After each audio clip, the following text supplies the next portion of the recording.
వాళ్ళకి. ఆడపిల్లలకైతే మరీ జాగ్రత్తలు చెప్తారు. ఎక్కువసేపు ఎవరితో మాట్లాడకు. ఎందుకంటే జాగ్రత్త. పిల్లలు అనుకుంటారు, ఏంటి మా అమ్మ ఎలా చెప్పేస్తుంది, మా నాన్న ఎలా చెప్పేస్తున్నాడు, ఏంటిది అని వాళ్ళు ఇసుకుంటారు. తెలీదు. ఎందుకంటే ఇది చెప్పుతున్న విషయాలన్నీ కూడా ప్రేమతో చెప్తున్నారు అనే సంగతిని గమనించాలి. ఏంటి, ఒక విషయాన్ని మనం ఖచ్చితంగా గమనించాలి. మన పిల్లలకు నువ్వు ఈ విధంగా ఉండు అని మనము ఎన్ని జాగ్రత్తలు అయితే చెప్తున్నామో, మనం చెప్పే జాగ్రత్తలు ఒక 100 జాగ్రత్తలు చెప్పామనుకోండి మన పిల్లలకి, దానికంటే 100 రెట్లు చెప్పాడు మనకి దేవుడు జాగ్రత్తలు. మనము చెప్పే జాగ్రత్తలు పిల్లలు వారు ఉన్నతమైన స్థితిలో వెళ్ళడానికి, వాళ్ళు ఒక మంచి స్థితిలో ఒక మంచి స్టేజ్లోకి రావడానికి. కానీ దేవుడు చెప్పే జాగ్రత్తలు ఈ పాపలోకంలో నుండి పవిత్రమైన, పరిశుద్ధమైన, పాపము లేనటువంటి పరలోకానికి వెళ్ళడానికి. కాబట్టి ఆలోచించండి. తల్లిదండ్రులు చెప్పే జాగ్రత్తలు కూడా మంచివే, కానీ దేవుడు చెప్పే జాగ్రత్తలు అంతకంటే 1000 రెట్లు మంచివి. ఆ విషయాన్ని గమనించాలి. కాబట్టి ప్రియమైన వాళ్ళరా, మనం గమనించాలి. దేవుడు చెప్తున్నాడు, పౌలు గారి ద్వారా తిమోతికి తెలియజేస్తున్నాడు. జీవం గల దేవుని సంఘంలో మరొకసారి ఆ మాటను రిపీట్ చేసుకుందాం. ఏంటంటే ప్రతి వారం ఇదే వచనం మీద మీరు మాట్లాడుతున్నారు, ఇంకేం మాట్లాడరా అని మీకు ప్రశ్న రావచ్చు. ఎందుకనంటే చాలా విషయాలు ఉన్నాయి, మనం తెలుసుకోలేకపోతున్నాం. ఒక విషయాన్ని దేవుడు అనేకమైన కోణాల్లో మనకి తెలియజేస్తాడు. మనం ఆ విషయాన్ని మొట్టమొదటి గమనించాలి. కాబట్టి ఇక్కడ ఏమన్నాడంటే, జీవం గల దేవుని సంఘంలో జనులు ఎలాగూ ప్రవర్తింపవలను అంటే, జనులు అని అందరి గురించి చెబుతూ ఫుట్నోట్లో నీవు ఎలాగ ఉండాలి, మొట్టమొదట మాట్లాడుతున్నా నేను ఎలాగ ఉండాలి, వింటున్నా మీరు ఎలాగ ఉండాలి. సంఘపరంగా అయితే సంఘమంతా దేవుని యొక్క సంఘంలో, అది మామూలు సంఘం కాదు. ఏ సంఘం అది? జీవం గల సంఘానికి జీవం ఉంది. కాబట్టి ప్రియమైన వాళ్ళరా, గత 2-3 భాగాల్లో చాలా సంగతులు మనం నేర్చుకున్నాం. ఈరోజు వీలైతే ఒక 2-3 సంగతులను మనం ఆలోచించేద్దాం. కంగారుగా మాట్లాడుకొని ఏదో త్వరగా చెప్పేసి ఈ విషయాలు ముగించాలని ఆలోచన అయితే నాకు లేదు. ఎందుకు తెలుసండి? పెడితే ఎలా పెట్టాలి? కడుపు నిండా పెట్టాలి. కొంచెం పెట్టేసి గబగబా పెట్టేసాం అనుకోండి, తినాలా, నోట్లో నమలాలా, మింగుడు పడాలా? కాబట్టి ప్రియమైన వాళ్ళారా, వారం ఇదే వాక్యం మీద మీరు మాట్లాడుతున్నారు ఏంటి అని ఆశ్చర్యపడవచ్చు. కానీ లోతైన సంగతులు దేవుడు నాతో మాట్లాడుతున్నాడు, మీతో మాట్లాడుతున్నాడు, ఈ లైవ్ చూస్తున్న వారితో కూడా దేవుడు మాట్లాడుతున్నాడు. కాబట్టి ప్రియమైన వాళ్ళారా, గతంలో ఏ విషయాలు నేర్చుకున్నాం ఒకసారి జ్ఞాపం చేస్తారా? ఏమేమి విషయాలు నేర్చుకున్నాం? జీవం గల దేవుని సంఘంలో నేను ఎలాగుండాలి, లేకపోతే జనులు ఎలాగుండాలి అనే విషయం మీద మనం మాట్లాడుకున్నాం కదా. కొన్ని విషయాలు ఎవరికైనా జ్ఞాపకం ఉన్నాయండి? మర్చిపోయారా? కరుణా హృదయం కలిగి, వెరీ గుడ్. ధైర్యం కలిగి, దయ కలిగి, ఎస్, ప్రేమ కలిగి ఉండాలి. ఇంకా మొదటి భాగంలో మనము ప్రారంభ సంఘం ఎలాగైతే ప్రార్థనలో ఆసక్తితో ఉందో అటువంటి ఆసక్తి కలిగి ఉండాలని నేర్చుకున్నాం. అపోస్తల కార్యములు 2వ అధ్యాయము మనం వచనం గుర్తుందండి, 42వ వచనం అనుకుంటా. మీకు దాన్ని కోట్ చేసి మీకు చెప్పడం జరిగింది.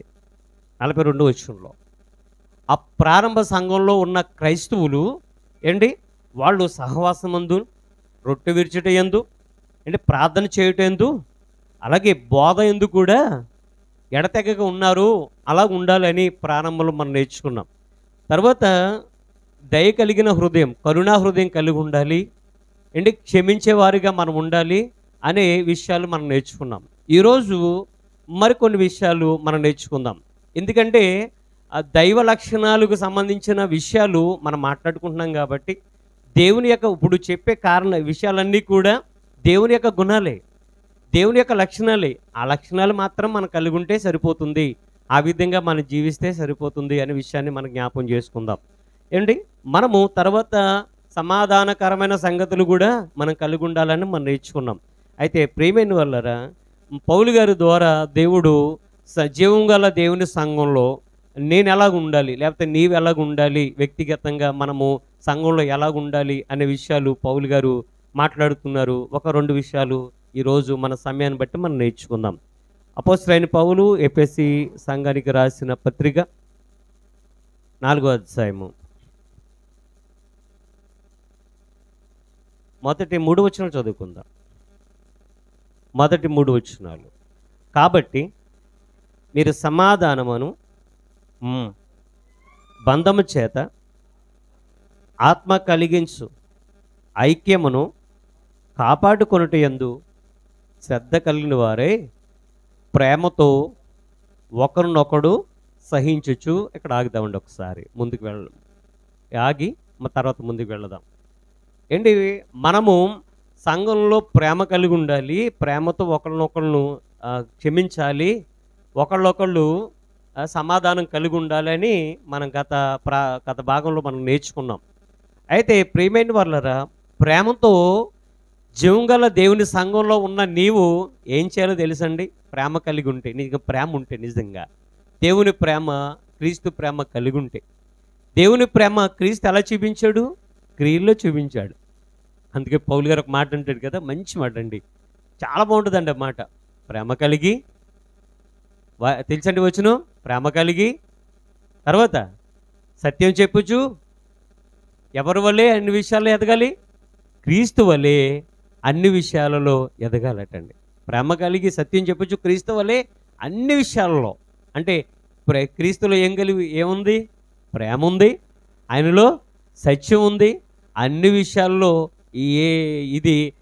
ఈయనకి ఈ లోటు ఉంది, లేకపోతే ఈ పొరపాటు ఉంది, లేకపోతే ఈ మచ్చ ఉంది, ఈ డాగ్ ఉంది, ఈ కల్మషం ఉంది అనడానికి లేకుండా అన్ని విషయాల్లో ఆయన దేవుడు చెప్పిన ప్రతి విషయంలో కూడా ఎదిగి వర్ధిల్లినట్టుగా లేఖనాల్లో ఎంత స్పష్టంగా ఆయన గురించి రాయబడి ఉంది. ప్రియమైన వాళ్ళ సంఘంలో, అంటే జీవం గల దేవుని సంఘంలో నేను ఎలాగ ఉండాలి, నీవెలాగ ఉండాలి అని అంటే, నువ్వు ప్రేమ కలిగి ఉండాలి. ప్రేమ కలిగి ఉండడమే కాదు, సత్యం చెప్పొచ్చు. క్రీస్తును టోటల్గా మనము ఎవరిని మాదిరిగా ఉండాలంటే క్రీస్తుని మనం మాదిరిగా చేసుకొని వెళ్ళాలి. ఎందుకనంటే ప్రియమైన వాళ్ళరా, మనము మనకు తెలియాలి అని అంటే, ఈరోజు ఏంటి, ఎవరినైనా సరే మనం ఒక చోట వెళ్ళాలనుకోండి, ఎక్కడికైనా ఒక చోటకి వెళ్ళాలి అని అంటే మనకు తెలియనప్పుడు ఏం చేస్తాం? ఆ ప్రాంతంలో ఎవరన్నా ఉంటే వాళ్ళని అడుగుతాను. మాటల సందర్భంలో వచ్చింది కాబట్టి చెప్తున్నాను. మణిపూర్ వెళ్ళేటప్పుడు కానీ, ఒరిస్సా వెళ్ళేటప్పుడు కానీ ఆ ప్రాంతానికి వెళ్ళాలి. మేము ఒరిస్సా సోదరులు జోసఫ్ గారు, మేము ఒరిస్సా వెళ్ళాం. వేరే సహోదరులతో మేము ఒరిస్సా వెళ్ళి అక్కడ కార్యక్రమం చేయడానికి వెళ్ళినప్పుడు ఏ విధంగా వెళ్తే బాగుంటుంది? ఇటు శ్రీకాకుళం నుంచి వెళ్తే బాగుంటుందా, లేకపోతే ఇటు రంపచోడవరం, మారేడుమిల్లి, చింతూరు మీదుగా వెళ్తే బాగుంటుంది, ఎటు దగ్గర ఇలాగ చర్చించుకొని ఎటు దగ్గర ఏ విధంగా వెళ్తే బాగుంటుంది అనేసి మాట్లాడుకుని వెళ్ళడం జరిగింది. అంటే ఒక గమ్యస్థానానికి వెళ్ళడానికి ఏం చేస్తున్నాం? మనం ఒకళ్ళని అడుగుతున్నాం. అంటే తెలిసిన వాళ్ళు ఏం చేస్తున్నాం? అడిగి తెలుసుకొని వెళుతున్నాం. మణిపూర్ వెళ్ళడానికి కూడా చాలామందిని అడిగారు, వెళ్ళొచ్చిన వారిని కూడా, మీరు ఎలాగ వెళ్ళారు, ఏ ప్రాంతం నుంచి వెళ్ళారు, అంటే ఫ్లైట్ మీద వెళ్తే ఎలాగ వెళ్ళాలి, ఒకవేళ ట్రైన్ మీద వెళ్తే ఎలాగ వెళ్ళాలి, అక్కడికి వెళ్తే ఎక్కడ ఎవరిని కలవాలి, ఇవన్నీ కూడా ముందు మాట్లాడుకొని ఒక ప్రోగ్రామ్ షెడ్యూల్ చేసుకొని వెళ్ళడం జరిగింది. మరి ఈ క్రియారూపకమైనటువంటి దైవ లక్షణాలు విషయాలలో మరి మనం ఎవరిని అడిగితే దేవుని గురించిన సంగతులు మనకు తెలుస్తాయి? ఆ లక్షణాలు సంపూర్ణంగా కలిగి ఉన్న వ్యక్తిని అడిగి తెలుసుకోవాలండి.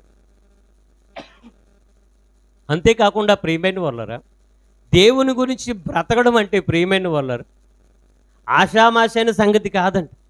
దేవుని గురించి బ్రతకడం అంటే ఏదో 4 మాటలు చెప్పడం కాదు. దేవుని గురించి బ్రతకడం అంటే 4 మాటలు వినడం కాదు. దేవుని గురించి బ్రతకడం అంటే కొద్దిగా ప్రార్థన చేయడం కాదు. అది కంటిన్యూగా మన జీవితంలో జరగాలి. మరి ముఖ్యంగా దేవుడి గురించి మనకు బాగా తెలియాలని అంటే దేవుడిని చూసిన వ్యక్తి మనకు తెలిసి ఉండాలి. దేవుడి గురించి బాగా తెలిసిన వ్యక్తి ఎవరున్నారో వాళ్ళని వాళ్ళని మనం తెలుసుకోవాలి. ఎవరు కనబడుతున్నారు మనకి? ఎవరున్నారు? దేవుడిని ఏ మానవుడైనా దేవుడు చూడగలుగుతాడా? ఈ యొక్క శరీర సంబంధమైన నేత్రాలతో చూడగలుగుతాడా? మనం సూర్యుడిని చూడలేం. ఇదిగో ఈ లైటే చూడలేకపోతున్నాం. ఇది వాట్స్ చాలా తక్కువ అండి. ఈ వాట్స్ చాలా తక్కువ. 40 వాట్స్ని మనం చూడలేకపోతున్నాం. అటువంటిది సూర్యుడిని కూడా చూడలేకపోతున్నాం ఏంటి ప్రియమైన వాళ్ళు ఆలోచన చేయండి. ఈ ఈ లైట్నే చూడలేనప్పుడు, ఈ నేత్రాలు ఈ లైట్నే ఈ వెలుగునే చూడలేనప్పుడు, అంతకంటే లక్షల కోట్ల రెట్టింపు ఉన్న వెలుగులు ఉన్నటువంటి దేవుణ్ణి మనం ఎలా చూడగలుగుతుందని చెప్పండి. ఈ నేత్రాలు దేవుణ్ణి చూడలేవు, మానవ నేత్రాలు దేవుణ్ణి చూడలేవు. ఆత్మీయ నేత్రాలతోనే మనం దేవుణ్ణి చూడగలుగుతాం. అది ఎలాగా? వాక్య రూపంలో. మరి దేవుణ్ణి చూసొచ్చిన వ్యక్తి ఎవరు? దేవునితో గడిపొచ్చిన వ్యక్తి ఎవరు? దేవుని గురించి బాగా తెలిసిన వ్యక్తి ఎవరు? ఆయనే. మీరు చూడండి యోహాను సువార్త మొదటి అధ్యాయం 18వ వచనం. ప్రియమైన వాళ్ళ, యోహాను సువార్త మొదటి అధ్యాయం 18వ వచనం. ఎవడును ఎప్పుడైనాను దేవుని చూడలేదు అని యోహాను గారు పరిశుద్ధాత్మ ప్రేరణతో ఆయన ఒక స్టేట్మెంట్ ఇచ్చాడు.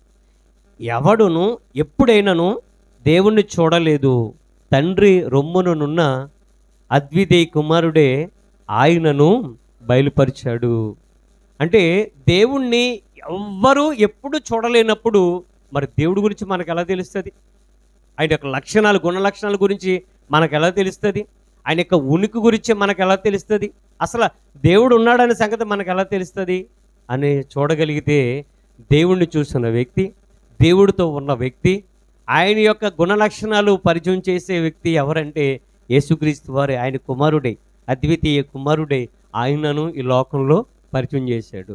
కాబట్టి ఆయన యొక్క గుణ లక్షణాలు మనం కలిగి ఉండాలి అని అంటే ఆయన్ని అడిగితేనే బాగుంటుంది కదండి. ఆయన మార్గంలో వెళ్తేనే కదా బాగుంటుంది. అందుకనే యేసుక్రీస్తు వారు కూడా తను తాను ఎప్పుడు కూడా సంతోషపరచుకోలేదండి. ఆయన ఎప్పుడు కూడా తనకు తానుగా ఎప్పుడు కూడా నేను సంతోషంగా ఉంటే చాలు, నేను సంతోషంగా ఉంటే చాలు, ఎవరెలా ఉంటే ఎవరెలా పోతే నాకేంటి అని ఎప్పుడు కూడా తన జీవితంలో అనుకోలేదండి. తన సంతోషాన్ని కూడా మనకిచ్చేశాడు, తన ఆనందాన్ని కూడా మనకిచ్చేశాడు, ఆఖరికి తన ప్రాణాన్ని ఇచ్చేశాడు. ప్రియమైన వాళ్ళ, అటువంటి మహానుభావుడు మనకి మాదిరిని మనం మాదిరి చేసుకుంటే, అటువంటి మహానుభావుడిని మనం మాదిరిగా చేసుకుంటే దేవుడి గురించిన సంగతులు మనకి ఎంత గొప్పగా, ఎంత శాస్త్రంగా తెలుస్తాయి ఒకసారి ఆలోచించండి. దేవుడి గురించి పరిపూర్ణంగా నన్ను అడిగితే నేను చెప్పలేనండి.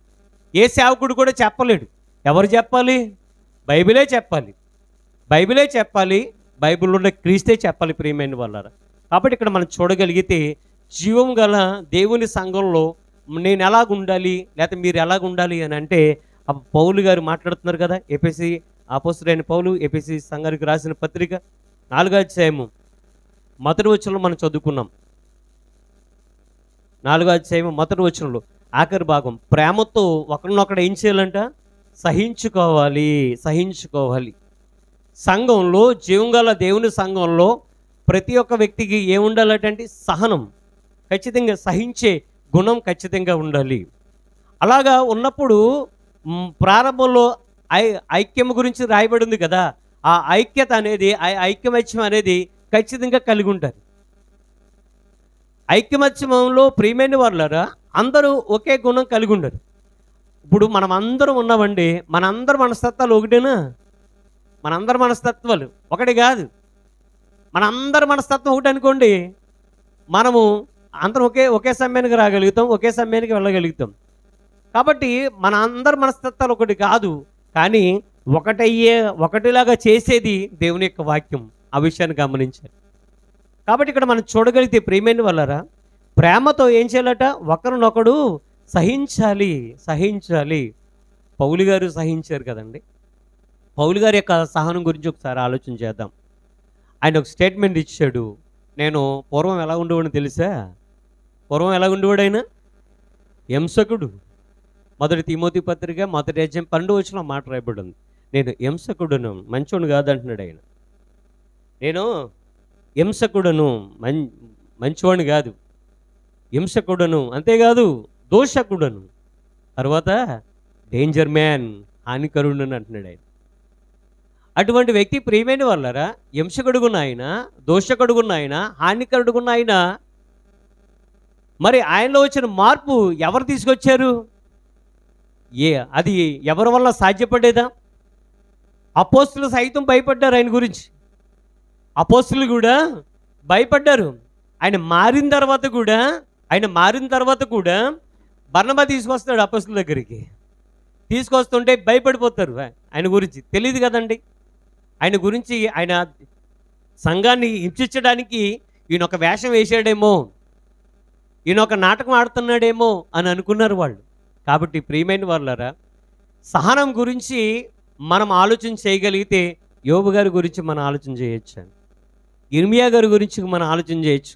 ఏంటి బాధలు ఎన్నో, ఎవరు కూడా పడినన్ని బాధలు పాత నిబంధన గ్రంథంలో యోబు గారు మనకి బాగా జ్ఞాపకం. ఆయన యొక్క ఆయన ఎన్ని కష్టాలు పడ్డాడు, ఎన్ని బాధలు పడ్డాడు, శరీరపరంగా ఎన్ని రోగాలు అనుభవించాడు, ఎంత బాధపడ్డాడో మనము బైబిల్ గ్రంథంలో ఆయన గురించి చదువుతుంటే మనకు కళ్ళు ఎదుట ఆయన ప్రత్యక్షం అవుతాడు. ఆయన ఎంత బాధపడ్డాడో మనకు ప్రత్యక్షం అవుతాడు. ప్రియమైన వాళ్ళ మనసు పెట్టి చదివితే బైబిల్ ఎప్పుడు కూడా మీరు మనసు పెట్టి చదవండి. ఖచ్చితంగా మన కళ్ళ ముందే ఆ దృశ్యం కదులాడుతున్నట్టుగా మనం చదవగలిగితే చాలా బాగుంటుంది. ప్రియమైన వాళ్ళారా, చాలామందికి నాకు బైబిల్ చదివితే అర్థం కావట్లేదు అంటారు. ఎంత చదివినా నాకు తలకెక్కట్లేదు అని అంటారు. బైబిల్ ఎలా పడితే అలా చదివేస్తే ఎలాగ అర్థమవుతుంది చెప్పండి? బైబిల్ మొట్టమొదటిగా నువ్వు చదవాలనుకున్నప్పుడు ఇష్టపడి చదువు. బైబిల్ చదివేటప్పుడు ఇష్టపడి చదవాలి. ఏదో మొక్కుబడిగా చదవద్దు. మనం ఏదో చదవాలన్న పేరుకి మనం చదవద్దు, కానీ ఇష్టపడి చదవాలి. ఖచ్చితంగా ఏదైతే మనము ఇష్టపడి మనం చదువుతామో, ఇష్టపడి ఏదైతే మనము చేస్తామో అది కష్టమైనా దాని మీద ఇష్టం ఉంది కాబట్టి దాన్ని చేయడానికి మనం ముందుకు పోతాం. కాబట్టి ప్రియమైన వాళ్ళారా, ఆయన పూర్వం హింసకుడుగా, దోషకుడుగా, హానికరుడుగా ఉన్న ఆ పౌలు గారు ఎప్పుడైతే దమస్కు మార్గంలో ప్రభు యొక్క దర్శనం పొందుకున్నాడు, తరువాత అతను హింసించట్లేదు, హింసకి గురవుతున్నాడు. చూసారా? తర్వాత దూషించట్లేదు, కానీ దోషణకు గురవుతున్నాడు. హాని చేయట్లేదు, హానికి గురవుతున్నాడు. ఒక గతంలో సౌలు వస్తున్నాడు. అప్పుడు ఆయన పేరు, పాత పేరు ఏం పేరు? సౌలు వస్తున్నాడు అనేటప్పటికీ ఇంకా భయపడి పారిపోయేవారండి. చిన్నపిల్లలు సైతం పారిపోయేవారండి. ఆయన పేరు వింటే ఒక్కటి కూడా పడేది అనమాట. అంత భయంకరంగా ఆయన అంటే అంత భయం ప్రజల గుండెల్లో నిలిచిపోయిందండి. కాబట్టి ప్రియమైన వాళ్ళరా, అంత భయపడుతున్న వాళ్ళు పౌలు గారు తర్వాత ప్రేమతో, సహనముతో, క్రీస్తు ప్రేమ కలిగి ఆయన సమాజంలోకి వెళ్ళి దేవుని మాటలు చెప్తుంటే ఆయన్ని హింసిస్తున్నారు, ఆయన దూషిస్తున్నారు, మారు మాట్లాడట్లేదు, క్రీస్తుని చూపిస్తున్నాడు. ప్రజలకు ఏం చూపిస్తున్నాడు? క్రీస్తుని చూపిస్తున్నాడు. గతంలో మీకు ఒక సబ్జెక్టు 2 భాగాలు చెప్పాను. నేను క్రీస్తుని పోలి నడుచుకొనుచున్న ప్రకారము మీరును నన్ను పోలి నడుచుకోనండి. క్రీస్తుని పోలి ఇతను ఎలా నడుచుకున్నాడు, అసలు ఏంటి ఆ పోలికలు, ఏంటి ఆ లక్షణాలు, అసలు క్రీస్తుని పోలి నడుచుకునే అంత ధన్యుడైనా పౌలు గారు అనేసి గతంలో మనం మాట్లాడుకున్నాం.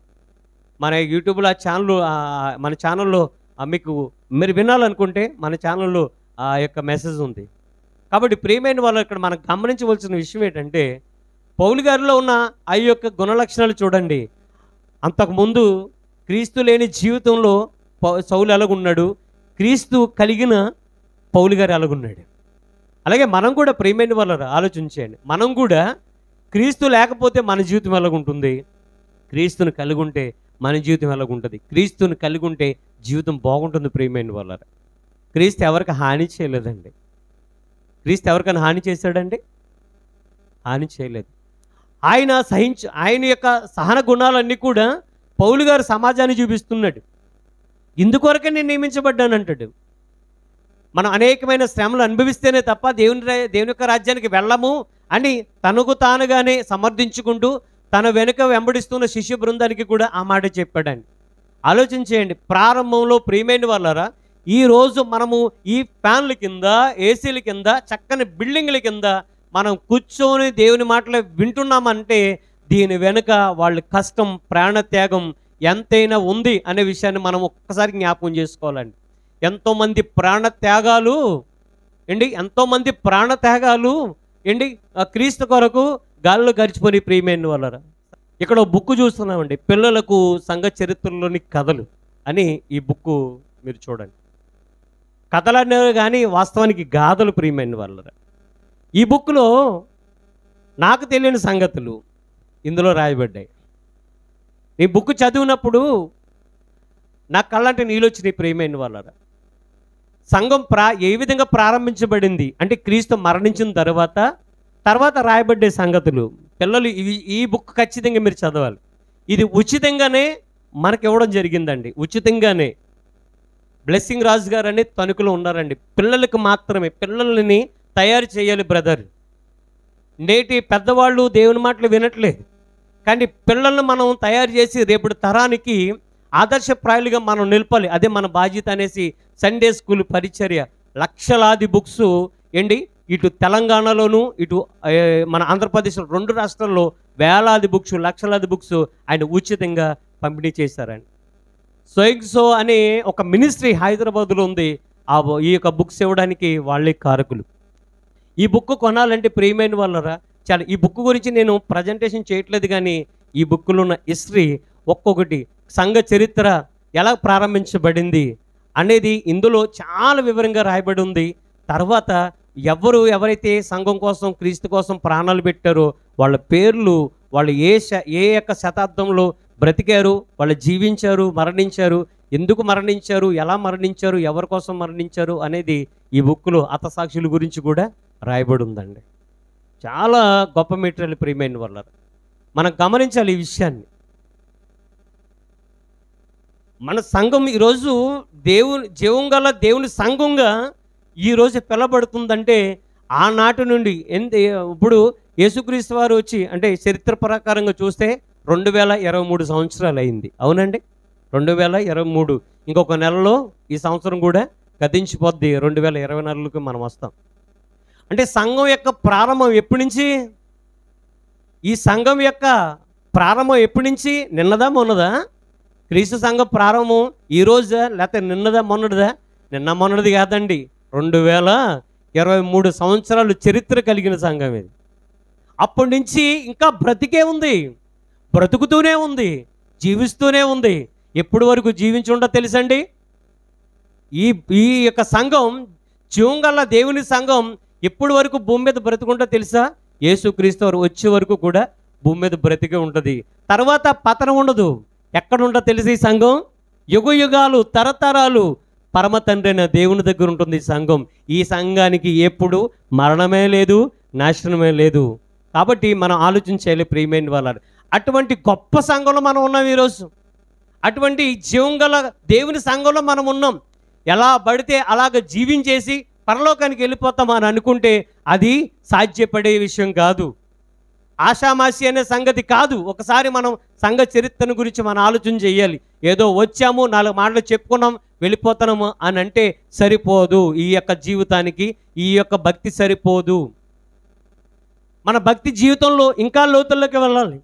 భక్తుల యొక్క జీవితాలు ఏ విధంగా అయితే ఉన్నాయో, ఎటువంటి అనుభవాలు ఉన్నారు, అటువంటి అనుభవాల్లోకి వెళ్ళాలి మనం. అది సాధ్యపడుతుందా? సాధ్యపడట్లేదు. ఎందుకనంటే దేవుని మాటలు వినడానికి సమయం మాత్రం మనం ఇవ్వం.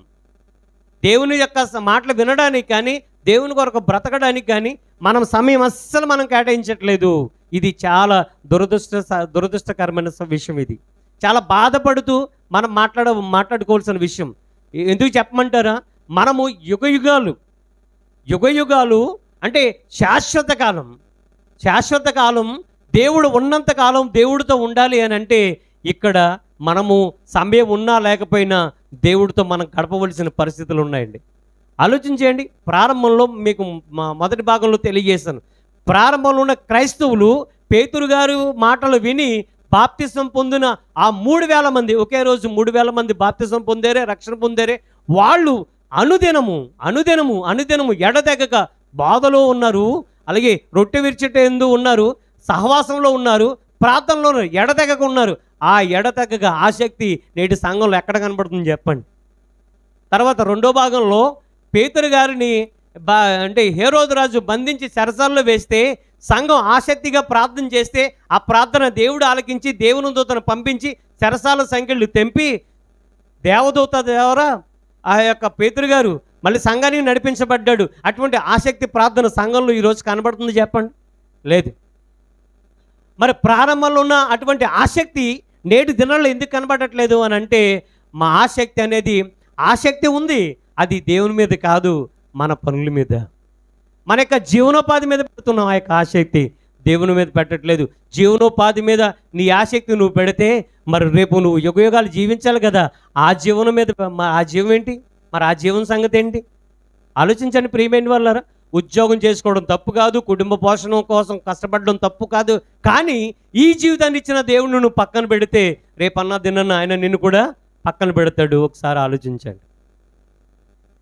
ఖచ్చితంగా యేసుక్రీస్తు వారు అన్ని విషయాలలో ఎదిగి వర్ధిల్లినట్లుగా ఆయన ప్రేమ కలిగి సత్యం చెప్పుచు క్రీస్తు అంటే ఆయన క్రీస్తు వలె అన్ని విషయాల్లో ఎదగమని పౌలు గారు చెప్తున్నట్టుగా క్రీస్తు అన్ని విషయాల్లో ఎలాగ ఎదిగి వర్ధిల్లాడో ఆయనను స్వీకరించిన నీవు, ఆయనను అంగీకరించిన నీవు ఆ యొక్క విషయాల్లో ఎదిగి వర్ధిల్లి అటువంటి అభివృద్ధి మన ఎక్కడ కనపడుతుందని చెప్పండి ప్రియమైన వాళ్ళ. పౌలు గారు మాట్లాడుతారు, అభివృద్ధి అనేది వ్యాపారంలో కాదు. దేంట్లో అభివృద్ధి చెందాలి? అభివృద్ధి దేంట్లో చెందాలండి? ఆత్మీయ జీవితంలో అభివృద్ధి చెందాలి, అంతేనా? ఆత్మీయ జీవితంలో అభివృద్ధి చెందాలి అంటే దేంట్లో అభివృద్ధి చెందాలి?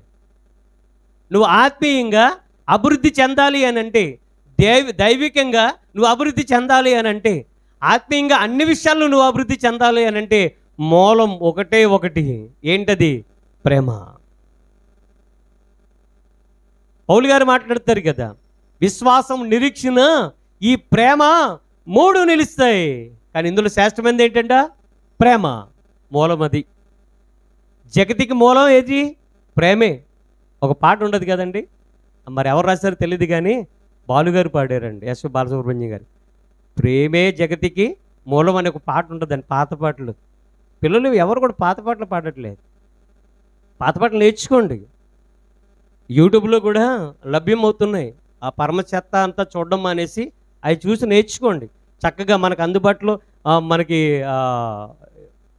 తెలుగు పాటలు బుక్స్ కూడా యాప్లు ఉన్నాయి. మీరు రాసుకొని వింటూ రాసుకొని ఇబ్బంది పడతారని చెప్పేసి తెలుగు పాటలు బుక్స్ యాప్స్ ఉన్నాయి. 5,000 పాటలు ఉన్న అన్నీ కూడా తెలుగు టైపింగ్లోనే ఉంటాయి. 5,000 పాటలు, 15,000 పాటలు. ఎన్ని పాటలు అండి? మన పాటల పుస్తకాలు ఎన్ని ఉన్నాయి? 450, 500. ఒక బుక్ చూశానండి, ఆంధ్ర అది పెంతుకోస్తు బుక్ అని. నేను మొన్న హైదరాబాదు ఓఎం బుక్ స్టాల్కి వెళ్ళినప్పుడు ఈ మాత్రం సైజు ఉందని బుక్స్. అది ఇంచుమించుగా 500 రూపాయలు, 800 రూపాయలు అనుకుంటా. ఇంచుమించు 2,000 పాటలు ఉన్నాయి ఇందులో. కానీ ఒక యాప్ నేను డౌన్లోడ్ చేశాను మొన్న, 15,000 పాటలు ఉన్నాయండి అందులో. ఏంటండి బాబు, క్రీస్తు గురించి, క్రీస్తు ప్రేమ గురించి, దేవుని గురించి 15,000 పాటల మనకు తెలిసినవినే ఇంకెన్ని ఉన్నాయో ఏంటి.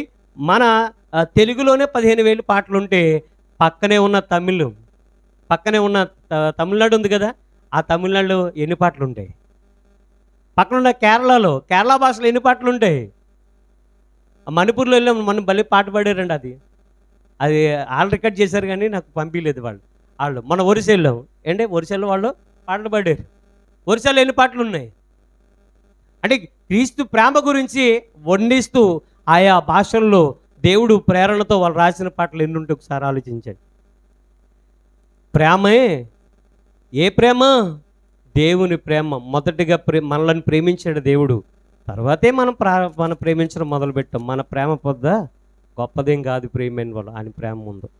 కాబట్టి దేంట్లో అభివృద్ధి చెందాలి అని మీకు చెప్పాను కదండి. ఒకసారి అపోస్తలుడైన పౌలు దెస్సలోనికీయులకు రాసిన పత్రిక, మొదటి పత్రిక 3వ అధ్యాయం 12-13 వచనాలు కలిసి ఉంటే ఆ వచనం మనం చదువుకుందాం. దేంట్లో అభివృద్ధి చెందాలి, అభివృద్ధి అనేది దేంట్లో చెందాలి అని మనం ఆలోచన చేయగలిగితే, లోకంలో రకరకాల వ్యాపారాలు ఉంటాయి, రకరకాల ఆలోచనలు ఉంటాయి. కానీ బైబిల్లో చూడగలిగితే ఒకటే ఒకటి, ఇంకా వేరే ఉండవు, ఒకటే ఒకటి. దేనిలో అభివృద్ధి చెందాలో దేవుడే చెప్తున్నాడు తన భక్తుని ద్వారా. చదువుతాం 3వ అధ్యాయము 12-13 వచనాలు. మరియు మన ప్రభువైన యేసు తన పరిశుద్ధులందరితో వచ్చినప్పుడు మన తండ్రి అయిన దేవుని ఎదుట మీ హృదయములను, ఈ నోట్ చేసుకోండి, మీ హృదయములను పరిశుద్ధత విషయమై, అంటే నింద లేనివిగా ఉండాలంట. మీ హృదయాల్లో ఎలా ఉండాలంట? మీ హృదయములు పరిశుద్ధత విషయంలో. ఏ విషయంలోనండి? పరిశుద్ధత విషయంలో నిందలేనుగా ఉండాలి, జాగ్రత్తగా చూసుకోండి అంటున్నాడు. ఆ పరిశుద్ధత విషయమై అనింద్యమైనదిగా ఆయన స్థిరపరచుటకై మేము మీ ఎడల ఎలాగూ ప్రేమలో అభివృద్ధి పొంది వర్ధిల్లుచున్నామో అలాగనే మీరును ఒక్కని ఎడల ఒకడు మనుషులందరి ఎడలను ప్రేమలో అభివృద్ధి పొంది వర్ధిల్లునట్లు ప్రభువు దయచేయునుగాక అంటాడు. దేంట్లో అమ్మ అభివృద్ధి చెప్పాలి? దేంట్లో అభివృద్ధి? చదువుకున్నాం కదా సార్, చెప్పండి పురుషులు చెప్పండి, దేంట్లో అభివృద్ధి?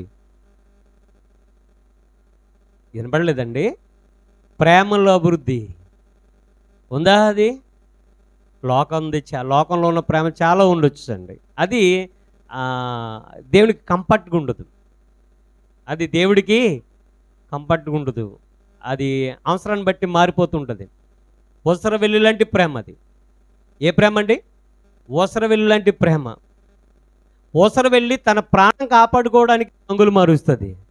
కానీ మనిషి ప్రేమ ఎదుటివాడిని ముంచడానికి రంగులు మారుస్తుంది అనమాట. అంతే. తన సేపుకుంటే చాలు, ఎదుటివాడు ఎలా పోయినా పర్లేదు ఇది. కానీ ఊసర వెళ్ళి తన ప్రాణం కాపాడుకోవడానికి రంగులు మార్చుకుంటుందండి. అర్థమవుతుందండి? కాబట్టి ప్రియమైన వాళ్ళారా, దేవుడు చెప్తున్న అద్భుతమైన విషయం ఏంటంటే ఏంటి, మీ హృదయాలు పరిశుద్ధత విషయంలో నిందలేనుగా ఉండాలి అని అంటే మొట్టమొదటిగా మనం చేయవలసింది ఏంటి తెలుసండి? ప్రేమలో అభివృద్ధి పొంది వర్ధిల్లాలి. అందుకని ప్రేమ కలిగిన యేసుక్రీస్తు వారు అన్నీ సహించుకున్నాడు. ప్రేమ కలిగిన యోబు గారు అన్నిటిని సహించుకున్నాడు. ప్రేమ కలిగిన ఆ యొక్క పౌలు గారు అన్నిటిని సహించుకున్నాడు. ప్రేమ కలిగి ఉన్నటువంటి అపోస్తులు అన్నీ సహించుకున్నారు. ప్రేమ కలిగి నిజంగా క్రీస్తుని కలిగిన మనము, ఆయన ప్రేమ మనలో నిజంగా ఉంటే మనం ఏం చేయాలి? అన్నిటినీ సహించాలి. అదే మొదటి కొరింథీ పత్రిక 13వ అధ్యాయం ప్రేమ గురించి చెప్తే, ప్రేమ అన్నిటినీ తాలును, అన్నిటిని ఏం చేస్తుందంట? సహించునని రాయబడింది. అన్నిటినీ తాలునని రాయబడింది. కాబట్టి ప్రియమైన వాళ్ళారా, ఎఫెసీయులకు రాసిన పత్రిక 4వ అధ్యాయము మళ్ళా వద్దాం. కాబట్టి ఇక్కడ మనం చూడగలిగితే ఆ మొదటి వచనంలో ఒకరినొకడు ఏం చేయాలట? సహించాలటండి. ఏంటి సహనం? అనేది ప్రియమైన వాళ్ళారా మనకి మంచిదే. ప్రియమైన వాళ్ళ ఒక మంచి అది మెడిసిన్ లాంటిది. మన ఆత్మీయ జీవితానికి సహనం అనేది మెడిసిన్ లాంటిది. సహనం ఉన్నవాళ్ళు ఎప్పుడు కూడా తొందరపాటు నిర్ణయాలు తీసుకోరు, ఆలోచిస్తారు. అవునా కదా అనేసి తొందరపడి మాట్లాడరు. తొందరపడి వాళ్ళు నిర్ణయాలు తీసుకొని వాళ్ళు నష్టపోయే పరిస్థితుల్లోకి వెళ్ళరు. ఆ విషయాన్ని మనం గమనించాలి. ఒకసారి మనం తొందరపడ్డాం అనుకోండి, తొందరపడితే ఎవరికైనా నష్టం? తొందరపడిన వాళ్ళకే నష్టం. కాబట్టి అందుకుని అంటారు కదా, నిదానమే ప్రధానము అంటారు. అవునండి, మనం నిదానం. మనకు ప్రధానంగా మనం వెళ్ళాలంటే ఏం చేయాలి? నిదానంగా ఉండాలి ప్రియమైన వాళ్ళ. కాబట్టి మనం ఆలోచించేయండి, భక్తుల యొక్క జీవితాలు మనము సహనంగా ఉండాలంటే ఆ డిక్షనరీలో ఎత్తుకోవాల్సిన పని లేదు, లేకపోతే ఎక్కడో ఎత్తుకోవాల్సిన పని లేదు. బైబిల్లో వెతకండి. సహనం ఉన్న వ్యక్తిని మనం చూడాలి. సహనంగా ఉన్న వ్యక్తి ఎవరున్నారనేసి మనం బైబిల్లో చూడాలి. ఒకసారి మనం చూద్దాం, బైబిల్లోకి వెళ్ళి చూద్దాం. బైబిల్లోకి వెళ్ళి చూడమన్నారు కదండి. అయితే ఎక్కడో మీరే చెప్పండి అని చెప్పితే మనం యాకోబు రాసిన పత్రిక 5వ అధ్యాయం 11వ వచనాన్ని చదువుకుందాం. 11వ వచనం, యాకోబు రాసిన పత్రిక 5వ అధ్యాయం 11వ వచనం. సహించిన వారిని ధన్యులను కొనుచున్నాం. అంటే సహించిన వాళ్ళు ఎవరట? చెప్పండి. ధన్యులు. దేవుని దృష్టిలో వాళ్ళు ధన్యులు. అదే లోకం దృష్టిలో లోకం ఏమంటుంది? అరే అంత చేతకానివాడువా నువ్వు అంటది. అంటే సహనం సహించుకున్నవాడు చేతకానివాడు అండి? నాకు చెప్పాలి మీరు అందరూ కూడా. ఇప్పుడు ఫర్ ఎగ్జాంపుల్గా మనం ఎక్కడికో వెళ్ళామండి, మీతో పాటు నేను ఉన్నాను. ఎవరో ఒక వ్యక్తి వచ్చి నన్ను దూషించాడు, లేకపోతే కొట్టాడు అనుకోండి. అప్పుడు మీలో ఒకళ్ళు ఏమంటారు? అయ్యో అని జాలిపడతారా? అదేంటండి ఆయన అన్ని మాట్లాడుతుంటే మిమ్మల్ని కొడుతుంటే అలాగా మాట్లాడుకుంటూ ఉంటారేంటి? అదే నేనైతేనా అని అంటాను లేదు? చెప్పండి. అది నువ్వైతే ఏం చేస్తావు? నువ్వైనా సహించాలి, నేనైనా సహించాలి. దేవుడు ఏం చెప్తున్నాడంటే సహించిన వారట, భక్తుల ద్వారా దేవుడు తెలియజేసిన సహించిన వారు ధన్యులు ప్రియమైన వాళ్ళరా. ఈరోజు చేతగానితనంగా నీకు కనబడుతుందేమో, సహనం అనేది చేతగానితనంగా ఈరోజు కనిపించవచ్చు. రేపు పొద్దున్న ప్రియమైన వాళ్ళరా పరలోకానికి వెళ్ళడానికి గొప్ప ఆణిముత్యం అండి అది. పరలోకానికి వెళ్ళడానికి గొప్ప ఔషధం ప్రియమైన వాళ్ళరా. ఈరోజు లోకంలో నువ్వు చేతగాని వాడివే, కానీ రేపటి దినాన్న ప్రియమైన వాళ్ళరా ఈ మాటలు రేపొద్దున్న రేపటి తరానికి మాదిరి ప్రియమైన వాళ్ళరా. మన యొక్క సహన జీవితం, సహించుకునే జీవితం నేడు అనే రోజున చేతగాని తనమే రేపటి దినాన్న మన వచ్చే నెక్స్ట్ జనరేషన్కి, ఆ భావితరాలకి అది మాదిరి ప్రియమైన వాళ్ళరా. ఆ రోజున యేసుక్రీస్తు వారిని కూడా కోడాలతో కొడుతున్నారు, హింసిస్తున్నారు, దూచిస్తున్నారు, మొక్కం మీద ఉమ్మేస్తున్నారు ఏంటి, వెనకాల కొట్టి యేసు నేను ఎవడు కొట్టాడు చెప్పరా అంటున్నారు. ఇలా మాట్లాడుతున్నారు. వీడు వాడు అని అపహాసం చేస్తున్నారండి. నువ్వు దేవుని కుమారుడు అయితే, నువ్వు నిజంగా దేవుని కుమారుడు అయితే సిలుమించి దిగొచ్చి నువ్వు సిలుమించి దిగొచ్చి కాపాడుకోవచ్చు కదా. భూమి మీద ఉన్నప్పుడు ఎంతమంది కాపాడు, మరి నువ్వు దిగొచ్చి కాపాడుకోవచ్చు కదా, నిన్ను కాపాడుకోవచ్చు అని హేళన చేస్తున్నారు ప్రియమైన వాళ్ళు. కానీ ఆ హేళనన్నీ ఏం చేశాడైనా సహించాడండి. సహించాడా లేదా? సహించాడు. ఎందుకు సహించాడండి ఆయన? ఎందుకు సహించాడు? మీరు ఒక్కసారి ఒక మాట మీకు జ్ఞాపం చేస్తానండి. ఆయన గెత్సెమనే తోటలో రోమా సైనికులు వచ్చి ఆయన బంధించినప్పుడు పేతురు మల్కు అనే సైనికుడి యొక్క చెవి నరికి వేస్తాడు కదండి. నరికి వేసినప్పుడు ఆ యొక్క సైనికుడి యొక్క చెవిని బాగు చేసిన తర్వాత నీ కత్తి వరలో పెట్టు అని పేతురుని హెచ్చరిస్తాడండి. అప్పుడు ఏమంటాడండి యేసుక్రీస్తు ఒక మాట మాట్లాడతారు. ఎందుకు పేతురు కంగారు పడతావు, నేను నా తండ్రిని వేడుకుంటే 12 వ్యూహాలలో సైన్యాన్ని ఆయన పంపించి నన్ను కాపాడగలుగుతాడు, కానీ అది కాదు. అంటే ఆయన వేడుకుంటే తండ్రి పంపిస్తాడా? సేఫ్టీ పంపిస్తాడా? రక్షణ పంపిస్తాడా? ఖచ్చితంగా పంపిస్తాడు ప్రియమైన వాళ్ళారా. కానీ ఇక్కడ ఒక విషయాన్ని మనం ఖచ్చితంగా గమనించాలి. మనకి కూడా సేఫ్టీ ఉందండి, మనకి కూడా రక్షణ వలయం ఉంది. అది మనకు తెలియట్లేదు. అది ఈ లోక సంబంధమైనది కాదు, పర సంబంధమైనది, ఆత్మ సంబంధమైనది. కానీ ప్రతి చిన్న విషయానికి మనం భయపడిపోతూ, కంగారు పడిపోతూ, మన జీవితాలు ఏమైపోతాయి అనేసి కంగారు పడిపోతూ, చింతిస్తూ మన జీవితాలు మనం పతనావస్థ స్థితిలోకి తీసుకొని వెళ్ళకూడదు. కాబట్టి ప్రియమైన వాళ్ళారా ఏంటి, సహించిన వారు ధన్యులు. దహించండి ప్రియమైన వాళ్ళారా. క్రీస్తు కొరకు మనకి సహనం ఖచ్చితంగా అవసరం. అలాగా కలిగిన జీవితాలు ధన్యకరమైనవి అని చెబుతూ ఏమని మాట్లాడుతున్నారు? మీరు ఎవరి గురించి జ్ఞాపం చేస్తున్నాడండి యాకోబు గారు? మీరు యోబు యొక్క సహనం గురించి వింటిరి. ఆయన ఎంతో జాలియు కనికరమును గలవాడని మీరు తెలుసుకొని ఉన్నారు.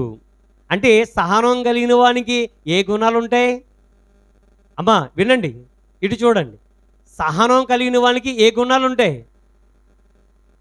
అక్కడ రాయబడింది కదండి, జాలి, కనికరం. సహనం కలిగిన వాళ్ళకి ఈ 2 గుణాలు ఉంటాయి. సహనం కలిగిన వాళ్ళకి ప్రేమ కూడా ఉంటుంది ప్రియమైన వాళ్ళారు. కాబట్టి ఇక్కడ మనం గమనించవలసిన విషయం ఏంటంటే, సహించుకున్న వాళ్ళ ధన్యులు.